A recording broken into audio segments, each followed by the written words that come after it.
There's a healthy eating trend you've probably heard about or even maybe been a part of. Every morning, over 1 million women wake up, they check their emails, and they find a daily reminder to make better choices about the foods they're eating. And it all started with just one hungry girl. My relationship with food has always been sort of complicated. I had a mom that was on every diet under the sun. So I've been dieting since I was about 10 years old and lost and gained the same 15 pounds probably for much of my adult life. I'm food obsessed like most women, and I was eating these pastries that I thought were low in fat and calories, but I had suspicions. I actually spent my own money to have them tested. They came back with twice as many calories as they were supposed to have. And I realized I could help people on a grand scale. I had the idea to start Hungry Girl. I started sending information, recipes, food finds to maybe 100 people, and then it was 200 people, then 1,000 people, then 10,000 people. Now there are close to 1 million subscribers.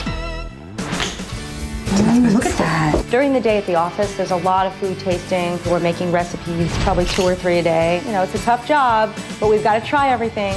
Brand integrity is absolutely everything to me. I only write about foods that I love. I'm not a nutritionist, I'm not a doctor, I'm not a dietitian. I'm just hungry. Coming up, the Hungry Girl is here with her top tips on how you can stop sabotaging your body in the grocery store and yet still eat your favorite foods. And then later, could you be at risk for a heart attack and not even know it? The warning signs you can't afford to miss. It's all ahead. Today's show is all about how to stop sabotaging your body. And I'm here with Lisa Lillian, the best-selling author of Hungry Girl 1, 2, 3, because one of the biggest ways we hurt our health is by making bad food decisions. Is that not just such a common error? We go to the store, we make the wrong decisions, and we bring it into our house. All the time. A lot of times people are not prepared. They show up at the supermarket and they don't know what they're going to get, and they just buy whatever looks pretty or whatever looks delicious, and that's a bad way to go. But you're here to help us change all that because Lisa did a little dirty work for us. Did you not recently? I did. You know, it's not often that I get to meet subscribers face to face, but I did a little supermarket ambush and had a lot of fun. Take a look at what happens when the Hungry Girl launches into action. Dear Hungry Girl. Dear Lisa. I get hundreds of emails a day from Hungry Girl subscribers asking for advice. Bryn is one of those women. I'm going to be 40 soon. This is kind of make or break time for me. I really have to lose this weight. She thinks she's here today to be interviewed about unhealthy food choices she's making when shopping at the supermarket. The only thing I am more afraid of than heights is going grocery shopping. I would rather go bungee jumping than go grocery shopping. I'm going to surprise her and give her a grocery cart makeover. Come on, let's go. Bryn. Hi.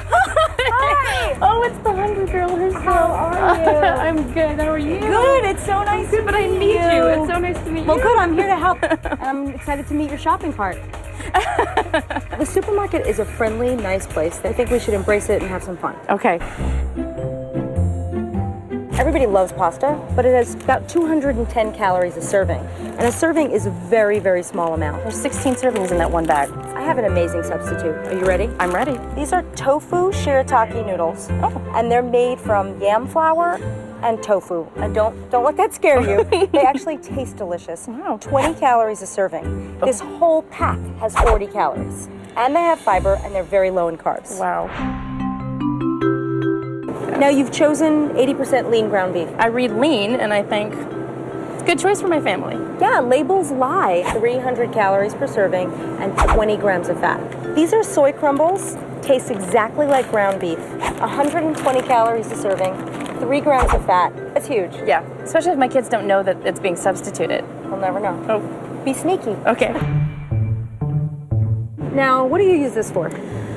Baked potatoes. Well, you're adding 5 grams of fat, 60 calories for every 2 tablespoons you use. So I use a lot more than 2 tablespoons. Oh, this is total 0% faya. It looks like phage, but it's faya. This is an amazing sour cream substitute. Oh. It has 15 calories for the same size serving and no fat at all. I just wouldn't have thought yogurt as a substitute for sour cream. Good. That's really good. Say hello to your new best friend, Fiber One breakfast cereal. You throw it in the blender and you turn it into breadcrumbs, and you can make anything faux fried. Best find in the supermarket. Now that we've switched out all your food, we're gonna go make some stuff, okay? I'm ready. Let's check out. Yep. Well, despite being ambushed, Bryn agreed to be here today, so welcome. Thank you. Good to be here. Thank you. let's talk about what we've made here, because this looks tasty to me. What am I looking at? People don't realize that if you take Fiber One, you put it in a blender, turn it into a breadcrumb, you never need to look at regular breadcrumbs again, and then you do something called faux frying, where you just bake it. So this one actually was made with Pam in a pan, but you can bake anything you want and make it seem fried. This chicken parm, it tastes like the real thing. Use a light reduced cheese, a low-fat tomato sauce, spice it up, and it's fantastic. It tastes as good as regular chicken parm. And I love this because we don't eat enough fiber in this country, okay?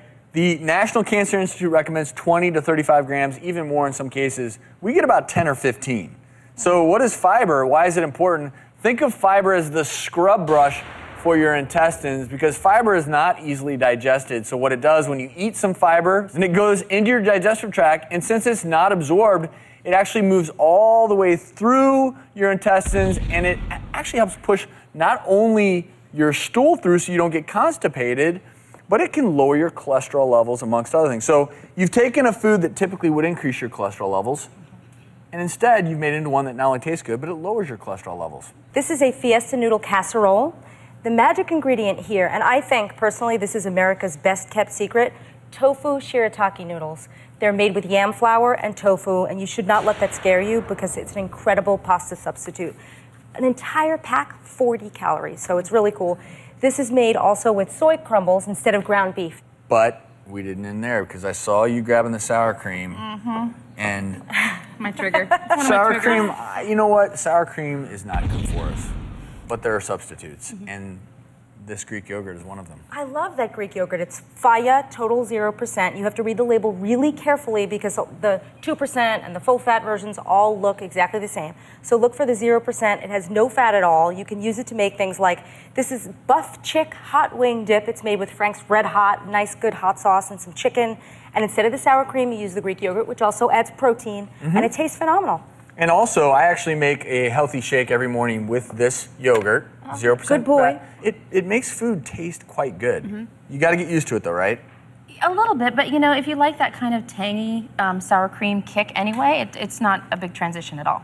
So, pretty easy. Well, let's say I'm lactose intolerant or I hate milk. What's a good swap out? I'm glad you asked, Travis. I'm swapping it out. We have Almond Breeze unsweetened vanilla, 40 calories for 8 ounces. The flavor is phenomenal. It's creamy. It's got a little fat because it's made from almonds. It's all natural, and you can use it in lattes, in oatmeal, in smoothies.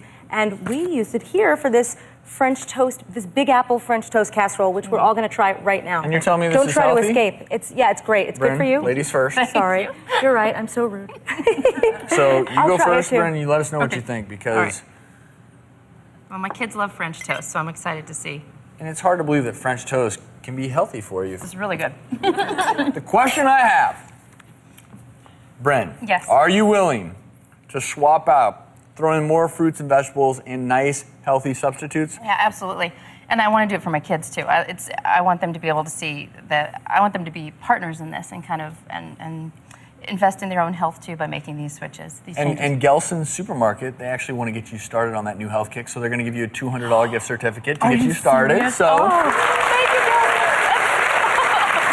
you, And the recipe for Hungry Girl's Big Apple French Toast is on the doctorstv.com. Still ahead, could your body be a ticking time bomb? The warning signs many people miss. But up next, does your family like jalapeno poppers?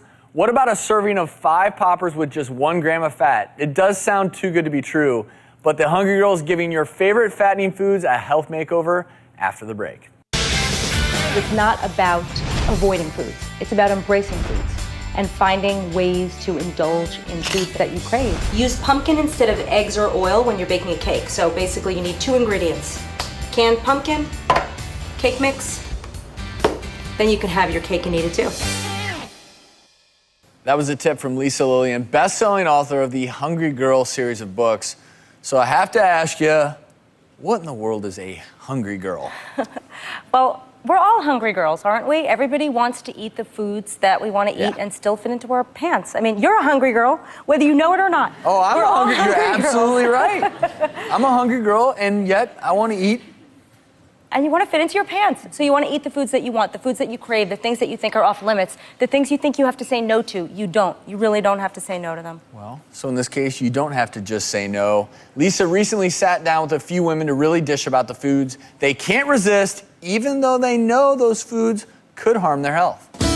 So I invited you guys here today to talk about food weaknesses. And we all have food weaknesses. I know for me, it's like going out for happy hour and I'm talking and I'm having a drink and before I know it, I'm like, oh wait, where did the food go? And I love to cook food. I love to eat with everybody and it's just hard sometimes to eat without having to feel deprived.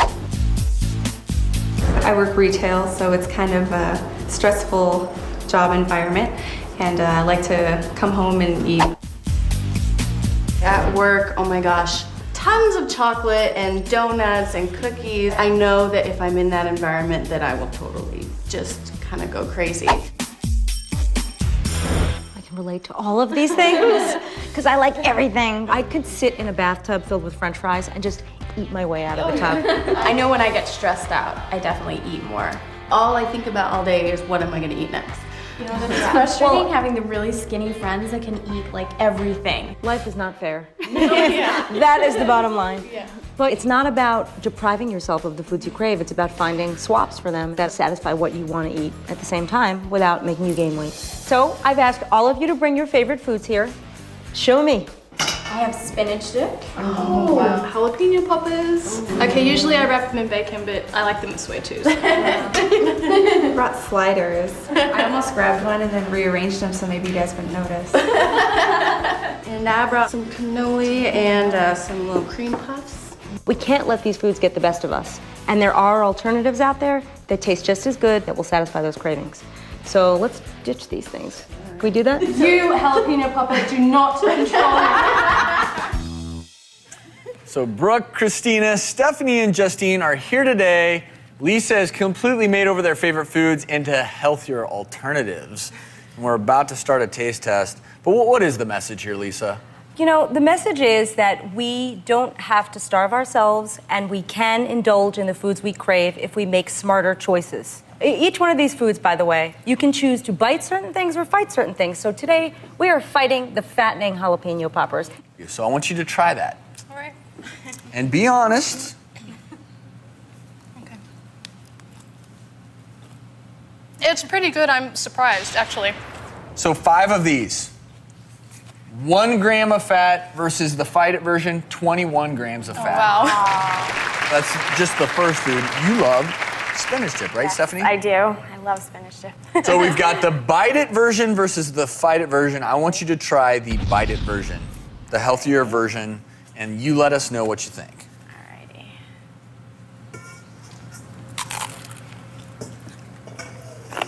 Alrighty. That's amazing. She likes it. Pretty good, right? I think she's going to finish the bowl. She loves spinach You dip. can keep eating because get this, 70 calories versus 225 calories. Oh my gosh, that's amazing. So you don't have to give it up. You just have to use the right ingredients. Wow. So Christina loves sliders. She admits to it.